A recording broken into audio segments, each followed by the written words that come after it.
India Legal presents Courts Roundup.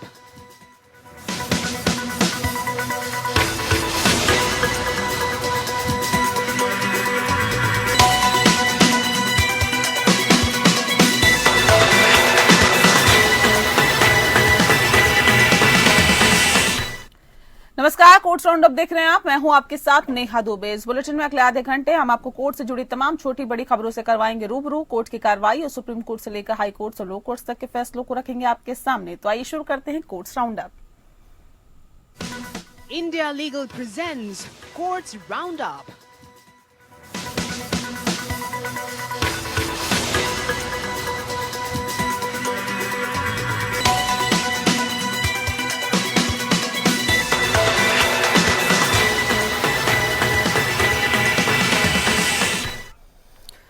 Bulletin की शुरुआत करते हैं। सुप्रीम कोर्ट ने कड़ी फटकार लगाई है रणवीर इलाहाबादिया को। आपको बता दें कि इस पूरे मसले पर आज सुप्रीम कोर्ट में सुनवाई हुई और कहा कि उन्होंने जिस तरह की बातें कही है उसमें हम उनकी मदद करें। 16 फरवरी को रणवीर इलाहाबादिया ने सुप्रीम कोर्ट में याचिका दाखिल कर देश भर में उनके खिलाफ दर्ज एफआईआर को एक साथ जोड़ने की मांग की थी। इंडिया गॉट टैलेंट मसले में मद्देनजर सुप्रीम कोर्ट ने यूट्यूब और अन्य सोशल मीडिया पर अश्लील सामग्री को विनियमित करने के लिए कुछ करने की अपनी मंशा व्यक्त की है और केंद्र सरकार से उसके विचार पूछे हैं। कोर्ट ने कहा है कि अगर सरकार अपने स्तर पर कुछ करती है तो उसे बहुत खुशी होगी और किसी भी मसले पर उसने कहा कि वह इस मुद्दे को छोड़ने वाला नहीं है और कुछ करना चाहेगा। उपरोक्त व्यक्त करते हुए कोर्ट ने ऑनलाइन सामग्री के विनियमन में शून्यता से निपटने के लिए अटॉर्नी जनरल आर वेंकटरमणि और सॉलिसिटर जनरल तुषार मेहता से सहायता मांगी है। जस्टिस सूर्यकांत और जस्टिस एन कोटेश्वर सिंह के खंडपीठ ने यह विचार additional solicitor general Aishwarya Bhati को बताए हैं। इसके तुरंत बाद खंडपीठ ने यूट्यूबर रणवीर इलाहाबादिया द्वारा अश्लीलता के लिए एफआईआर दर्ज करने के खिलाफ ही दायर याचिका पर नोटिस जारी किया है। बता दें आपको कि भले ही न्यायालय ने इलाहाबादिया को गिरफ्तारी से अंतरिम संरक्षण प्रदान किया हो, लेकिन शो में जिस तरह से भाषा का इस्तेमाल उन्होंने किया उसके लिए कड़ी आलोचना की और इलाहाबादिया की याचिका में केंद्र सरकार भी प्रतिवादी है, जिसे नोटिस जारी किया गया। एएसजी भाटी से एजी और एसजी को न्यायालय का संदेश बताने के लिए कहते हुए जस्टिस कांत ने उन्हें इलाहाबादिया मामले के बारे में बताया और ऑनलाइन सामग्री के विनियमन के कमी के बारे में चिंता जताई। जज ने कहा कि यूट्यूबर्स का ये मामला है और ऐसे में भारत संघ एक पक्ष है, हमें कुछ करना चाहेंगे और अगर भारत सरकार स्वेच्छा से ऐसा करेगी तो हमें बहुत खुशी होगी। हम इसे सुनने और इस क्षेत्र को नहीं छोड़ेंगे। जिस तरह से तथाकथित यूट्यूबर और यूट्यूब चैनल्स द्वारा उनका प्रयोग किया जा रहा है और ये सब चीजें चल रही है, हमने नोटिस जारी किया है। इसीलिए कृपया अटॉर्नी जनरल और सॉलिसिटर जनरल से अनुरोध करें कि वे अगली सुनवाई की तारीख पर यहाँ मौजूद रहें। हम कुछ करना चाहेंगे और हम इस मुद्दे के महत्व को संवेदनशीलता को नजरअंदाज नहीं कर सकते।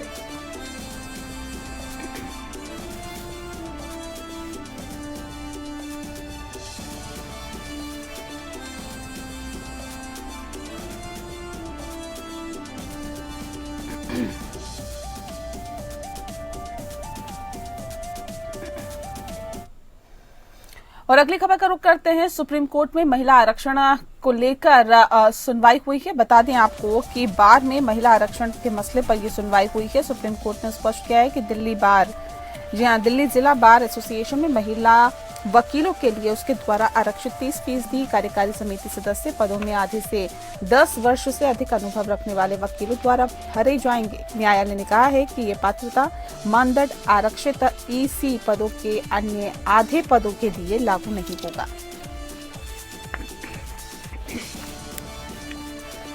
जस्टिस सूर्यकांत और जस्टिस एन कोटेश्वर सिंह के खंडपीठ ने यह आदेश पारित किया है। 19 दिसंबर को न्यायालय ने दिल्ली के जिला बार एसोसिएशन में कोषाध्यक्ष के पद के साथ साथ कार्यकारी समिति के अन्य 30 पदों को महिला वकीलों, जिनमें पहले से महिलाओं के लिए आरक्षित पद भी शामिल है, के लिए आरक्षित करने का निर्देश दिया है। इसके बाद 7 जनवरी को इसने स्पष्ट किया है कि महिलाओं के लिए आरक्षित कुछ पदों पर लगाई गई 10 वर्ष के अनुभव की सीमा कोषाध्यक्ष के पद पर लागू नहीं होगी। इस आदेश में संशोधन की मांग करते हुए न्यायालय के समक्ष आवेदन दायर किया गया, जिसमें तर्क दिया गया कि ये आदेश युवा महिला वकीलों जिनके पास कम समय का अनुभव है को कोषाध्यक्ष पद के लिए चुनाव लड़ने की अनुमति देता है, लेकिन अन्य आरक्षित कार्यकारी परिषद पदों पर 10 वर्ष का अनुभव रखने की पात्रता मानदंड लागू करता है, जो अपेक्षाकृत औपचारिक है। स्पष्ट विसंगति को ध्यान में रखते हुए न्यायालय ने आदेश पारित किया है, जिसमें कहा गया है महिला उम्मीदवारों के लिए निर्धारित कोषाध्यक्ष पद के लिए जिला बार एसोसिएशन पात्रता शर्त का पालन करेगा, जैसा कि उनके उपनियमों, नियमों, विनियमों में निर्धारित किया जा सकता है। प्रत्येक जिला बार एसोसिएशन में महिला उम्मीदवारों के लिए निर्धारित कार्यकारी सदस्यों के 30% पदों में से 15% वर्ष 10 वर्ष का अनुभव रखने वाली महिला वकीलों से भरे जाएंगे, जबकि शेष 15% बिना किसी शर्त के महिला वकीलों से भरे जाएंगे। न्यायालय ने कहा है कि चुनाव आयुक्त संशोधित आदेश के अनुसार महिला उम्मीदवारों को नए नामांकन प्रस्तुत करने के लिए 2 दिन का समय देंगे, जिसमें आगे कहा गया है कि हालांकि चुनाव आयुक्त के पास कार्यकारी सदस्यों की कुल सीटों के 30% तक महिला आरक्षण को सीमित करने के लिए पूर्णांक बनाने का विवेकाधिकार होगा।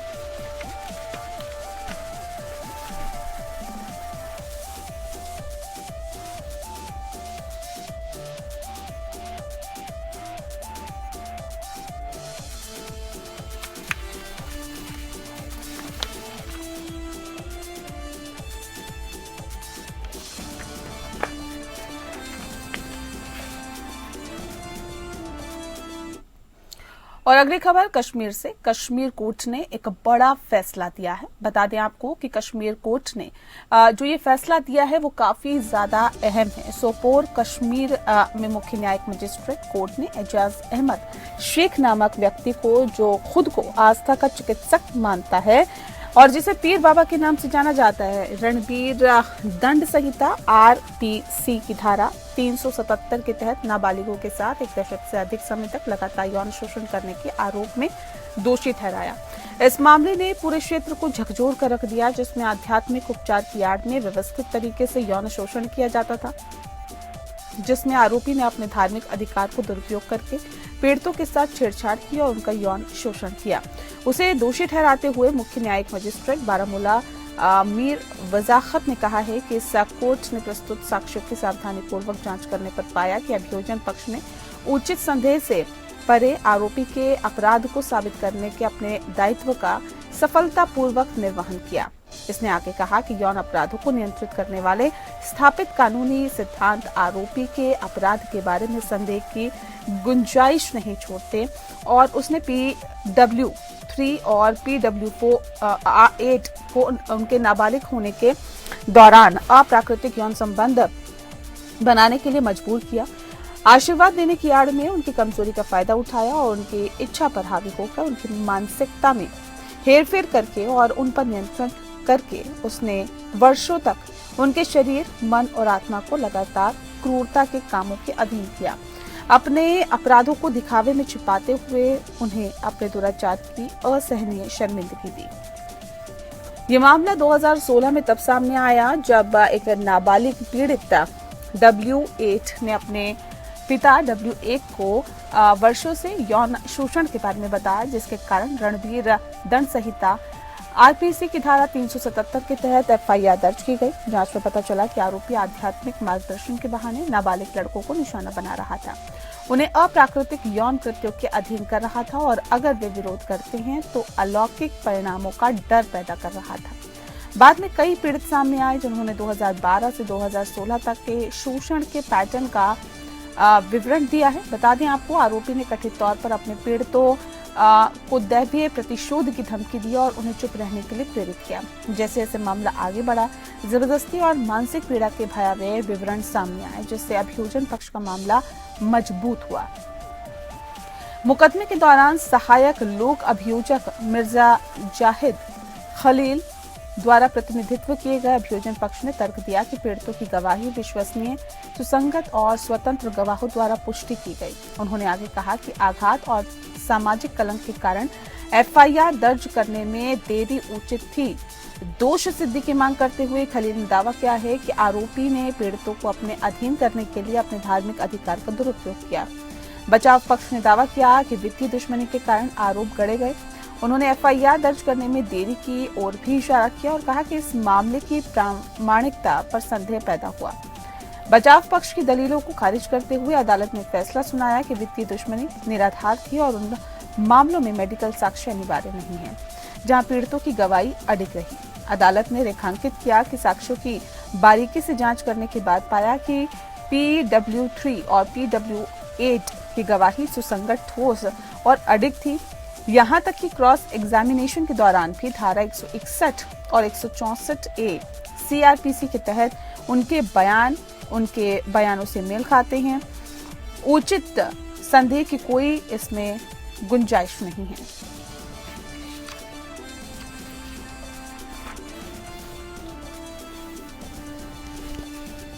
सिख विरोधी दंगे के मसले पर आज राउज एवेन्यू कोर्ट में सुनवाई हुई और इससे जुड़े सरस्वती विहार में 2 सिख की हत्या के मामले में दोषी सज्जन कुमार की सजा पर बहस मामले की सुनवाई हुई। बता दें आपको कि दिल्ली के राउज एवेन्यू कोर्ट में आज दिल्ली पुलिस की तरफ से सजा को लेकर लिखित दलील पेश करते हुए फांसी की सजा की मांग की गई है और साथ ही साथ बताया भी जा रहा है कि पीड़ित पक्ष की तरफ से भी फांसी की सजा दिए जाने की मांग की गई है। वहीं सज्जन कुमार के वकील ने कहा है कि आज वकील हड़ताल पर है, इसलिए बहस नहीं हो सकती। हालांकि हम दिल्ली पुलिस की लिखित दलील का जवाब दाखिल करेंगे और अब कोर्ट सज्जन कुमार की सजा पर बहस की सुनवाई 21 फरवरी को करेगा। दरअसल 1984 सिख दंगों के दौरान ही सरस्वती विहार में जसवंत सिंह और उनके बेटे तरुणदीप सिंह की हत्या से जुड़े मामले सज्जन कुमार दोषी करार दिया गया और अब उनकी सजा पर बहस हुई है। 1984 के सिख विरोधी दंगों में राउज एवेन्यू कोर्ट ने कांग्रेस नेता सज्जन कुमार को दोषी करार दिया था। सज्जन कुमार पर सिख विरोधी दंगों में पिता पुत्र की हत्या का आरोप था। सज्जन कुमार की सजा पर 18 फरवरी को सीबीआई की विशेष अदालत की कावेरी बावेजा के सामने बहस होगी और 1 नवंबर 1984 को सरस्वती विहार में जसवंत सिंह और उनके बेटे तरुणदीप सिंह की हत्या से जुड़े हुए मामले में सज्जन कुमार आरोपी थे। 1 नवंबर 2023 को कोर्ट ने मामले में सज्जन कुमार का बयान दर्ज किया था। सज्जन कुमार ने अपने ऊपर लगे सभी आरोपों से इनकार किया था कि इस केस को दिल्ली पुलिस ने बंद करा दिया था और 2015 में मोदी सरकार द्वारा एसआईटी गठित किए जाने के बाद इस केस को फिर से खोला गया। एसआईटी ने आरोप लगाया कि सज्जन कुमार उक्त भीड़ का नेतृत्व कर रहे थे और उसको उकसाने के साथ ही भीड़ में पिता और पुत्र को जिंदा जला दिया था। भीड़ ने पीड़ितों के घर को जला दिया और उनके परिवारों के सदस्यों और रिश्तेदारों को भी गंभीर चोटें पहुंचाई है। केवल यही नहीं, उनके घरेलू सामान और अन्य संपत्ति को भी नष्ट कर दिया गया और लूट लिया गया।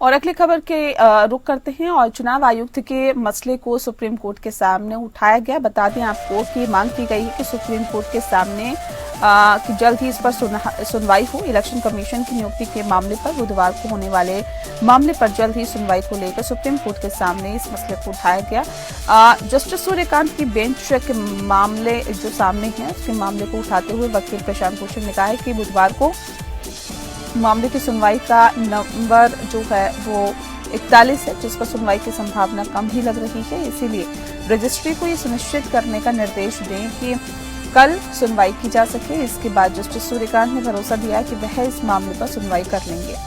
दरअसल चुनाव आयुक्तों की नियुक्ति के लिए भी गठित पैनल से सीबीआई हटाए जाने के संशोधन को सुप्रीम कोर्ट में चुनौती दी गई है। केंद्र सरकार के नए अधिनियम के अनुसार मुख्य चुनाव आयुक्त और चुनाव आयुक्तों को नियुक्त करने कि सरकार को रोक लगाने और उनकी नियुक्ति की प्रक्रिया को सुप्रीम कोर्ट की संवैधानिक पीठ के फैसले के अनुसार किए जाने का निर्देश देने की भी मांग की गई है।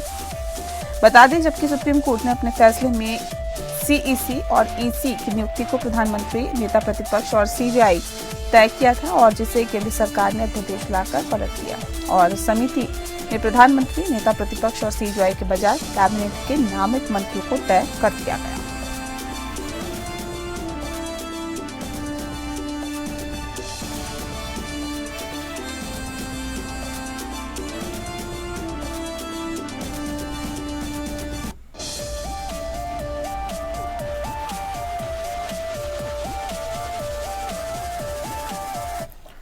और चलिए अब इंडिया लीगल के वेब रिपोर्टर से समझते हैं कि पावर ऑफ अटर्नी क्या होती है।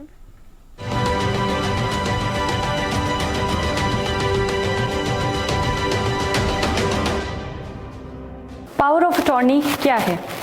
पावर ऑफ अटॉर्नी एक लीगल डॉक्यूमेंट है जो एक व्यक्ति को अधिकार देता है कि वो किसी दूसरे व्यक्ति को अपने लीगल या फाइनेंशियल मामलों में काम करने की अनुमति दे, लेकिन प्रिंसिपल की मृत्यु होने पर पीओए अपने आप निरर्थक हो जाता है। Bhola Ramdas versus state of Haryana के केस में Punjab and Haryana high court ने कहा कि यदि एक अपीलेंट जिसका फाइन स्टेन पर था अपील के दौरान मर जाए तो उसका पीओए अपने आप खत्म हो जाता है। ऐसे में कोर्ट तब तक लीगल एड अपॉइंट नहीं कर सकता जब तक उसके लीगल हेयर्स प्रिस्क्राइब समय में सब्स्टिट्यूशन की अनुमति नहीं मांगते। कोर्ट ने लैटिन मैक्सिम एक्टियो पर्सोनलिस मोरिटर कम पर्सोना के हवाला किया, जिसका मतलब है कि व्यक्तिगत कानूनी अधिकार व्यक्ति की मृत्यु के साथ समाप्त हो जाते हैं, सिवाय उन मामलों के जो संपत्ति या इस्टेट से जुड़े होते हैं। इस केस में क्योंकि अपीलेंट के जीवन काल में फाइन का भुगतान स्टे पर था, कोर्ट ने अपील को अबेट कर दिया। ये फैसला स्पष्ट करता है कि क्रिमिनल प्रोसीडिंग्स मृत्यु के बाद जारी नहीं रह सकती। For more such legal updates follow India legal.